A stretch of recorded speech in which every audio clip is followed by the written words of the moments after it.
Je joue avec bonheur, avec exaltation, la scène m'ennuie, je me sens éblouissante. Baise-moi, épouse-moi, bannis-moi. C'est moi le cocu, c'est moi qu'on engueule. Prends-moi, caresse mon cul. Orage au désespoir. Et voyez maintenant si cela vaut la peine de vous lever de votre fauteuil. Bonjour à toutes et à tous, bienvenue dans ce nouvel épisode de Hors Scène, le podcast qui dévoile les dessous du théâtre. Je m'appelle Alexandra Vépierre, je suis journaliste et normalement, un mardi sur 3, je reçois un ou une professionnelle du spectacle pour mieux comprendre ce milieu artistique. Aujourd'hui, nous voilà à nouveau dans un épisode un peu particulier. Lorsque j'étais au Festival d'Avignon, j'ai eu la chance de rencontrer des professionnels du spectacle qui jouaient leurs pièces au IN. Et donc, bien sûr, j'ai décidé de partager avec vous ces entretiens. Ce sont des pièces qui seront programmées en France pour la saison 2021-2022. Donc si jamais vous êtes intéressé, je vous invite à rechercher les dates et les lieux de représentation directement. Aujourd'hui, on va entendre Laetitia Guédon et Marie Dilasserre, qui sont respectivement metteuses en scène et autrices de la pièce Penthesilée Amazonomachie.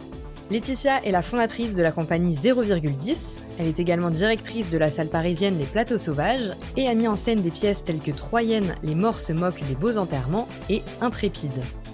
Marie Dilasserre est autrice, elle a écrit de nombreuses pièces dont Les Vieilles, Intermonde, Supposée Ève, Blanche-Neige Histoire d'un prince, etc. Alors comment s'est construite la pièce Penthesilée ? Quelle fonction ces artistes donnent-elles à leur théâtre ? Et enfin, comment voient-elles l'évolution de la place des femmes dans le milieu ? Allez, c'est parti. Alors pour commencer, est-ce que vous pouvez nous expliquer en quelques mots ce qu'est la pièce Penthesilée ? Alors je peux peut-être commencer sur la mise en scène. La pièce est un spectacle indiscipliné où se mêlent tous les arts au plateau autour d'un texte que porte Marie sur la figure de Penthesilée, qui est cette reine des Amazones et qui est une Penthesilée décuplée, une Penthesilée augmentée qu'on déploie ici et qui est au carrefour de la femme, de l'homme, de l'animal, une figure plutôt trans de Penthesilée avec une écriture plutôt trans du projet et voilà. Un spectacle qui passe de l'ombre à la lumière. Avec Laetitia, on s'est mis d'accord sur le fait de vraiment d'aller puiser dans le passé et d'épaissir le temps et de remonter vraiment qui est quelque chose d'atemporel. Et quand Laetitia m'a proposé d'écrire cette pièce, j'étais vraiment dans les écritures féministes, qui est très morcelée, qui est très par bribes. Et ça m'a vraiment fascinée, puis de mettre toutes ces bribes dans une parole d'un corps. Voilà, une espèce de multiplicité, de voix multiples dans une bouche. Et pourquoi vous avez choisi la figure de Penthesilée ? Dans mon travail de metteur en scène, il y a 3 grands axes qui se déploient depuis quelques années. Il y a d'abord le travail sur les mythes très anciens. J'avais commencé avec une pièce qui était Les Troyennes d'Euripide, mais aussi contemporains, comme la figure de Basquiat, de Jean-Michel Basquiat ou de Bintou, qui sont 2 textes de Kofi Kwaoulé. Il y a évidemment ce travail poreux des disciplines entre elles au plateau, des arts, cette porosité des arts, et puis bien sûr le travail essentiel de collaboration avec un auteur ou une autrice dès le départ en fait du projet. Donc moi j'ai rencontré cette figure de Penthesilée un peu comme tout le monde à travers la pièce de Kleist qui m'avait déjà beaucoup touchée. Certains peuvent rentrer dans la figure de l'Amazone avec des figures beaucoup plus populaires comme Wonder Woman par exemple. Et ça m'a paru tout de suite extrêmement évident de proposer à Marie, dont je connaissais un petit peu l'écriture puisqu'on s'était rencontrés par le biais de la SACD. J'avais d'abord rencontré son écriture mais j'ai aussi rencontré sa voix que vous entendez, qui est à la fois une voix de l'ici et maintenant et du fond des âges. Et pour moi, c'était extrêmement important et évident de lui proposer ça et de proposer d'écrire, voilà, le cadre que je lui ai proposé, c'est d'écrire un oratorio qui soit comme une sorte de manifeste à la fois du passé et pour les générations futures autour de cette figure de l'Amazone. Donc moi, cette rencontre que j'ai faite, elle est d'abord avec la pièce de Kleist, mais j'ai l'impression, avec l'écriture de Marie, d'avoir littéralement redécouvert des facettes de Penthesilée que je ne connaissais pas. Alors moi c'est étonnant parce que je connaissais pas très très bien Kleist. Évidemment j'avais lu le Penthesilée, mais au moment où Laetitia m'a proposé de travailler sur cette figure, j'étais dans Les Guerrières de Monique Wittig et j'étais en train de découvrir le travail d'Adrienne Majorque sur les Amazones, quand les femmes étaient les égales des hommes. Donc un travail d'archéologie sur ce mythe des Amazones. Et le hasard a fait que vraiment on s'est rencontrés à ce moment-là. Et je trouvais que c'était vraiment une évidence que j'ai tout de suite accepté, en tout cas, sa proposition d'écrire. J'étais presque déjà Habité par ça. Oui. Dans votre note d'intention, vous dites vouloir questionner le lien que les femmes entretiennent avec le pouvoir et la puissance. Comment vous avez travaillé cette thématique et pourquoi vous aviez cette volonté ?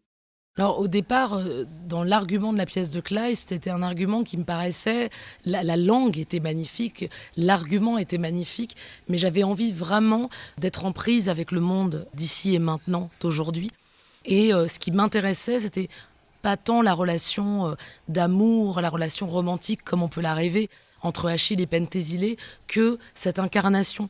Et donc, moi, au tout départ du projet, quand je rêvais au projet, j'avais envie de parler de ce lien qu'entretiennent les femmes avec le pouvoir et avec la puissance. C'est pour ça que le spectacle se déploie en 2 parties, ce qui, à la lecture, n'est pas forcément évident, puisque Marie l'a écrit comme un texte. Si quelqu'un le remontait, peut-être qu'il n'utiliserait pas ces 2 parties, mais vraiment un glissement de terrain entre ce rapport au pouvoir, à l'assignation, au passé, et un rapport plutôt à la puissance qui viendrait questionner un nous. D'abord, le texte revient vraiment à Marie. On peut vraiment résolument pas dire que c'est un texte qu'on a écrit à 4 mains. En revanche, on a eu beaucoup de séances ensemble où Marie avait déjà fait des grandes propositions de textes très piquantes, très acides, comme son écriture le veut, et où on s'est beaucoup interrogé sur la question de la langue, finalement, comment on va pouvoir déstructurer la langue pour arriver à cette question de la puissance. Donc on est passé par, je ne sais pas si tu te souviens, mais toutes les possibilités, l'écriture inclusive, on s'est rendu compte que finalement ça résistait, c'était très bien pour la lecture, et puis finalement au plateau, ça ne nous portait pas forcément. Et Marie a développé cette espèce de langue dégenrée dans la 2e partie, où finalement il est plus question d'un nous. Et moi j'avais vraiment envie de travailler sur la réconciliation dans la question de la puissance. C'est-à-dire plus dans l'opposition homme-femme, plus dans l'opposition monde ancien, monde contemporain, mais beaucoup plus dans quelque chose qui fusionne à un endroit du présent. Ouais, moi dans cette question du pouvoir et de la puissance, je trouve que j'ai l'impression, en tout cas en lisant, en revoyant le parcours et en ayant discuté avec Laetitia sur ces questions-là, c'est que le pouvoir est donné par la tradition et institué en fait, et pas donné forcément à tout le monde, alors que la puissance peut vient d'ailleurs. Elle vient craquer justement le pouvoir et peut-être négocier avec le pouvoir, justement. Et c'est pas... moi, ce qui m'intéresse, c'est que dans la puissance, il n'y a pas de domination sur l'autre. Il y a plutôt une cohabitation de plusieurs puissances différentes. Et d'ailleurs, je trouve ce qui m'a beaucoup intéressée dans la proposition de Laetitia, qui était hyper précise et qui m'a fait poser des balises aussi, c'est la présence de la danse, des choristes, où la danse a une puissance. Les choristes aussi. Chaque discipline a sa puissance et comment ça cohabite en fait. Et ça c'était vraiment... Finalement, Marie, pour raconter un peu souvent la façon dont l'écriture travaille, il faut vraiment voir ce qu'a écrit Marie comme le livret d'un opéra dont on aurait à reconstituer la partition. Et ça viendrait de la danse, de la technique, de la vidéo, de la lumière, des corps, des chœurs, des voix. Et ça, elle l'a su très tôt. Donc en même temps, il y a une musicalité, en tout cas dans l'écriture, qui était déjà très importante. Et en même temps, l'envie aussi de plonger, puisque l'écriture de Marie est à la fois extrêmement poétique, lyrique, parfois même un peu baroque, et puis tout d'un coup, elle devient complètement une écriture d'ici et maintenant, en prise avec le monde d'aujourd'hui. Il y a énormément de gens pour qui ce spectacle fait écho à une actualité, et donc c'était aussi important, et elle l'a écrit aussi à un moment où l'actualité était foisonnante, brassante, et forcément teintée de ça, et puis de nos histoires intimes, puisqu'on a aussi... énormément parlé avec Marie de nos positions de femmes, à la fois autrice, metteur en scène, moi je suis directrice d'un lieu, de notre féminité, de notre rapport au féminin, de notre rapport à la mort aussi, parce qu'en creux ce texte il questionne ça, mine de rien. qu'est-ce qu'on est prêt à abandonner, qu'est-ce qu'on est prêt à lâcher pour aller vers un autre ailleurs, vers quelque chose d'autre, et pas la mort comme une fin en soi, mais la mort comme un renouvellement. Et ça, c'était quelque chose de très important. Vous parlez de l'écho avec aujourd'hui, mais est-ce que c'était une volonté initialement de questionner la société d'aujourd'hui en utilisant ce matériau antique ? Dans les retours qu'on a des gens, en tout cas, il y a énormément de choses qui peuvent faire écho à la fois aux grands combats féministes du moment, aux gilets jaunes aussi, à tout ce qui est a priori désorganisé, mais qui crée une nouvelle organisation. Et ça, je trouve que c'est assez émouvant de voir comment dans le texte, ce que propose Marie n'est pas quelque chose de définitif, ça n'est pas une leçon de morale, ça n'est pas une façon de penser. C'est un texte avec lequel on peut ne pas être d'accord tout le temps. C'est un texte qu'on peut s'approprier à des endroits extrêmement différents. C'est pour ça que c'est intéressant de plonger dans les mythes, justement. C'est de faire des pièces d'actualité. Moi, ça ne m'intéresse pas. En revanche, des pièces qui soient en prise avec le monde d'aujourd'hui, je crois qu'on ne peut pas faire autrement. On ne peut pas faire autrement que d'être habité. Je pense que la comédienne que j'ai choisie, Laurie, le fait d'avoir Ardelle, d'avoir choisi une comédienne jeune, ça m'intéressait aussi de questionner à la fois le rapport au pouvoir et le rapport à la puissance à travers la jeunesse. Pas forcément dans une incarnation d'une Penthesilée très aguerrie au combat, très aguerrie à l'exercice du pouvoir, mais au contraire quelqu'un qui démarre un petit peu une histoire, de faire venir des jeunes chanteuses lyriques qui sont à la fois comédiennes, d'imaginer un très vieil Achille. Alors Sédou Bourreau n'est pas très vieux, mais en tout cas de travailler sur la figure de l'épuisement du guerrier, parce qu'on parle beaucoup du féminin dans ce spectacle, mais on parle aussi bien du masculin. Comment il accepte de se renouveler. Et aujourd'hui, il y a beaucoup d'hommes qui choisissent de ne plus obéir à l'assignation qui leur a été donnée et qui ont au contraire envie d'être beaucoup plus dans le partage, dans la fragilité aussi. Et c'est quelque chose, forcément, les gens qu'on rencontre, le travail, et même moi j'ai l'impression de découvrir dans ton écriture quelque chose qui... c'est comme s'il y a des bons, en fait, dans tes écritures. C'est-à-dire que Penthesilée est une commande, mais comme si elle était nourrie de tous tes écrits d'avant, et comme si elle amenait aux écrits d'après, en fait. Il y a une sorte de charnière avec ce spectacle qui se crée. Oui, et puis je crois que c'est très important de revisiter les mythes. Enfin, je crois qu'ils existent toujours tellement forts. Enfin, en tout cas, dans nos cultures ici, on les apprend à l'école. Et je trouve que ça force, du coup, à plonger dans un passé et à le re-questionner, à s'en ressaisir et à se le réapproprier.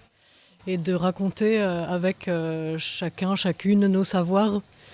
Voilà, c'est pas forcément les gens, des grandes connaisseuses des mythes qui peuvent écrire des mythes. Je pense que c'est le fait que ce soit aussi des figures populaires. Je trouve que c'est vraiment bien parce que ça crée aussi une communauté. Tout le monde a une idée, je pense, de ce qu'est Penthesilée. Ou alors, après la pièce, même si on ne la connaît pas, je pense qu'on peut quand même entrer dans la pièce. Et puis la question aussi de nos propres fragilités au moment où on a fait ce projet-là. Souvent, les spectateurs me disent on rentre dans ce spectacle un peu comme on a l'habitude d'aller au théâtre et de regarder les choses un peu avec notre tête. Et après, c'est un voyage qui est presque physique, qui est presque organique en fait. Il faut accepter aussi de baisser les armes dans ce projet-là et de se laisser habiter parce que la figure de Penthesilée, c'est aussi la magie, c'est aussi l'indicible. Ça n'est pas effectivement, dans le spectacle, Laurie Ardelle prend en charge l'ensemble du texte, les mots, mais c'est aussi un voyage très sensible et très organique en fait qu'on lui propose. Et l'écriture de Marie a vraiment cette chose qui est extrêmement matiérée. Moi j'ai l'impression de ne pas rentrer dans un texte de papier, mais dans une matière en fait. Et une matière dans laquelle on a au final beaucoup de liberté, qui emmène, qui pose les bases, mais qu'on peut... je serais curieuse, par exemple, dans quelques années, pas tout de suite parce que j'ai les droits encore pendant quelques années, mais d'avoir une comédienne qui se l'approprie autrement, et je suis sûre que j'entendrai le texte tout à fait d'une autre manière, en fait. C'est un texte qu'il faut pouvoir s'approprier complètement. Quelle fonction vous donnez à votre théâtre ? Quels effets vous aimeriez produire à travers vos pièces ? Moi, là, je remue beaucoup les questions de représentation. En fait, j'ai été bercée par le média, de la télé, etc. Et je ne pouvais jamais m'identifier aux personnages de fiction. dans les films ou même dans les théâtres parfois quand même, mais très rarement. Et j'ai vraiment, moi je crois que en tout cas pour moi, c'est important de voir des corps représentés autrement, où on n'assigne pas forcément, quand on voit un corps, on n'assigne pas femme ou homme. Je pense que le théâtre offre ça aussi, c'est qu'on peut regarder autrement. Et ça me tient vraiment à cœur. Et du coup, on peut vraiment représenter des choses comme autrement, quand il y a une autre façon de voir le monde, de voir les corps, de voir les relations entre les corps, de voir qu'on peut inverser les codes et que finalement ça peut être aussi une grande liberté. Des fois on se sent enfermé dans la vie, dans le quotidien, parce qu'on est oppressé de codes, faut faire ci, faut pas faire ça, faut être comme ci, pas comme ça. Et en fait, le théâtre donne la possibilité d'intervertir les codes, de jouer avec, et ça c'est important pour moi. Et moi, pour ma part, c'est vraiment la question du désir qui est au centre de mon travail. Le simple fait, par exemple, de créer une porosité entre les arts au plateau, entre la danse, le jeu, le chant, la musique en live, la vidéo, c'est une façon aussi de laisser s'exprimer la question du désir. Et je crois qu'on fait ce métier avant tout poussé par ça, par son propre désir. Quand on est metteur en scène, on est dans son désir. Quand on est auteur, on est dans son désir. Parfois, on doit lutter. Parfois, on doit lutter pour l'exprimer. Mais pour moi, en tout cas, le théâtre que je fais, c'est vraiment cet endroit de l'expression de ce qu'on est dans son identité, non pas dans l'assignation, mais dans ce qu'on décide d'en créer. Je dirige un théâtre à Paris. Une de mes préoccupations premières, c'est la propreté des toilettes. Parce que quand je vais dans un restaurant, je sais que je vais bien manger si les toilettes sont propres. Et en fait, pour moi, c'est un premier accueil. Avant même que les gens aient vu un spectacle, le fait qu'on les accueille avec le sourire, le fait que les toilettes soient propres, le fait que l'endroit soit chaleureux, c'est une chose extrêmement importante et qui éveille l'appétence. Un enfant ou un jeune qui n'a pas l'habitude d'aller au théâtre, s'il est accueilli avec la même déférence qu'une personne de 60 ans, eh bien, il aura le désir, précisément, d'y retourner. Donc, je crois que c'est aussi cet endroit et cette pièce qu'on a montée ensemble, en creux, il y a évidemment la question de la mort. On peut désirer la mort, on peut désirer ne pas avoir la mort, mais en tout état de cause, l'expression du désir dans sa sensualité. Tout se passe dans la première partie dans une espèce de grotte hammam qui est à la fois le lieu de l'indicible mais aussi le lieu de la sensualité. C'est quelque chose d'extrêmement important et c'est pour ça que d'ailleurs dans le travail avec les acteurs, moi j'aime travailler avec eux par processus, par pas tout de suite rentrer dans le texte, pas tout de suite rentrer dans les répétitions, travailler de façon fragmentée aussi pour éveiller quelque chose qu'on n'a pas dans sa tête, qui n'est pas déjà préconçu. Donc ça demande aussi un petit peu de lâcher prise. Quand on est metteur en scène, on a tendance à être un peu plus dans le contrôle. Et de plus en plus, moi j'ai l'impression de lâcher prise avec cette chose-là. Est-ce que vous diriez que votre théâtre est politique ? Déjà, moi je dirais que le théâtre est politique, de toute manière, en général. Être artiste aujourd'hui est en soi un acte politique. Pour moi, le simple fait aujourd'hui d'exercer nos métiers dans les circonstances que l'on connaît, dans la difficulté que l'on connaît, dans ce monde de l'instantanéité, dans ce grand délire numérique dans lequel on est, qui est à la fois une bonne chose, mais qui est aussi une chose qui crée de l'instant et pas nécessairement du présent. Je crois que faire du théâtre aujourd'hui, c'est aussi positionner la question du temps. Et de se dire que le temps n'est pas un vortex dans lequel on est aspiré. Quand on fait du théâtre, on met les autres dans son temps. Moi, j'aime toujours commencer mes spectacles avec un temps de noir au plateau, un peu long. Ça m'était inspiré d'un metteur en scène qui s'appelle Omar Porras, qui faisait tout le temps ça, qui laissait de longues minutes de noir, parce qu'il disait le public a besoin de réaccueillir quelque chose, de déposer quelque chose. Donc pour moi, je me permettrais pas de dire que mon théâtre est engagé ou est politique, mais je pense que le fait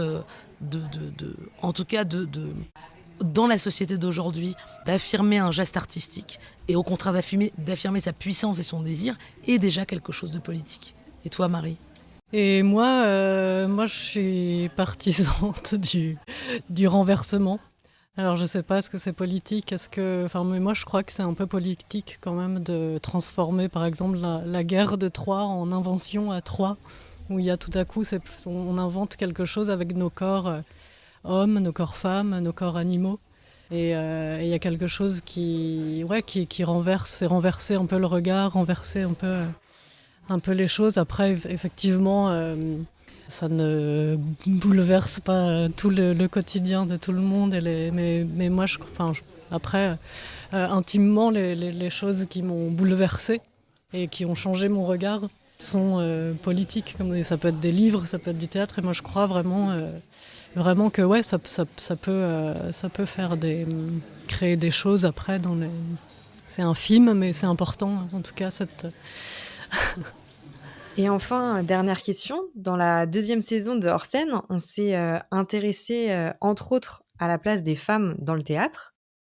Vous qui êtes autrice, metteuse en scène, directrice de salle, comment vous voyez cette place ? Et est-ce que vous avez vu des évolutions à travers les années ? Je sais pas, moi j'ai un peu du mal avec la place de la femme. Je sais plus très bien ce que ça veut dire en fait. Je suis un peu dans des questions de transféminisme. Et du coup, femme, je sais pas vraiment. Je crois que chacun lutte avec avec son corps, avec ce qu'il est. Et c'est vrai que ce qu'on a écrit aussi dans Penthesilée, je pense que il y a toujours cette espèce de, pour moi en tout cas, patriarcat qui domine tout, mais qui est une structure. Il faudrait presque séparer l'État et les corps maintenant, et que voilà, je reste dans une frontière floue entre la femme, je sais pas trop. Et moi de mon côté, je pense que le positionnement des femmes, leur ancrage évolue parce qu'elles évoluent. C'est-à-dire qu'aujourd'hui, moi par exemple, je n'ai pas envie de dire que c'est parce que le regard de la société ou du patriarcat ou des hommes est en train de changer qu'on est en train d'évoluer. C'est d'abord nous qui évoluons, c'est d'abord nous qui rompons avec l'assignation. C'est nous qui faisons le chemin de nos deuils, qui faisons le chemin de nos vies, et c'est ça qui nous permet d'évoluer. Moi, je trouve que les femmes sont de plus en plus ancrées. Ça commence par du chaos. Moi, les plus grands moments de lumière de ma vie, qu'ils soient professionnels ou personnels, ont été générés après du chaos. Donc aujourd'hui, il y a des mots, justement, en Penthesilée, qu'écrit Marie, qui dit on dira que vous n'êtes pas organisé, que vous êtes bête, que vous êtes dévot, qu'il faut se contenter.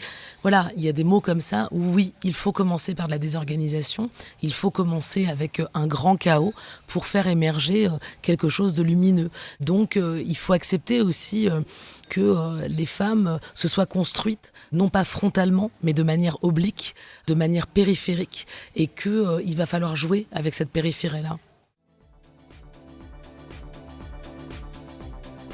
Merci beaucoup à Marie Dilasser et Laetitia Guédon d'avoir répondu à mes questions. Et merci à vous d'avoir écouté cet épisode de Hors Scène. N'hésitez pas à nous retrouver sur Facebook et Instagram pour partager vos expériences.